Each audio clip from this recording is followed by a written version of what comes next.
গুরুতর অসুস্থ ভারতের প্রাক্তন ক্রিকেটার অংশুমান গায়কোয়াড়।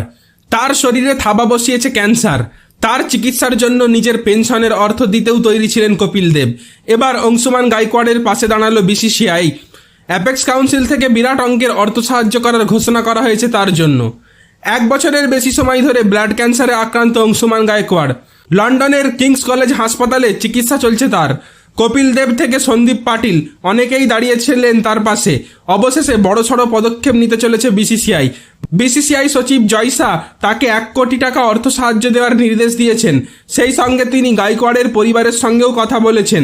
প্রাক্তন ক্রিকেটারের শারীরিক অবস্থার বিষয়ে খোঁজখবর নিয়েছেন জয় শাহ। সমস্ত রকমের সাহায্যের আশ্বাস দিয়েছেন তিনি। গায়কোয়াড়ের অসুস্থতার খবরে ব্যথিত হয়েছিলেন 83 বিশ্বকাপ জয়ী অধিনায়ক কপিল দেব। তিনি বলেছিলেন, অংশুর চিকিৎসার জন্য নিজের পেনশন দিতেও আমি প্রস্তুত। টেস্ট ও ওয়ানডে মিলিয়ে কপিল ও অংশুমান গায়কোয়াড় একসঙ্গে খেলেছেন 34টি ম্যাচ। 83 বিশ্বজয়ী অধিনায়কের বিশ্বাস ছিল বোর্ড অংশুমানের পাশে এসে দাঁড়াবে। সেই কথা রাখল বিসিসিআই। 1974 থেকে 1987 সাল পর্যন্ত দেশের হয়ে মোট 40টি টেস্ট ও 15টি ওয়ানডে খেলেছেন গায়কোয়াড়। ভারতীয় দলের কোচও ছিলেন তিনি।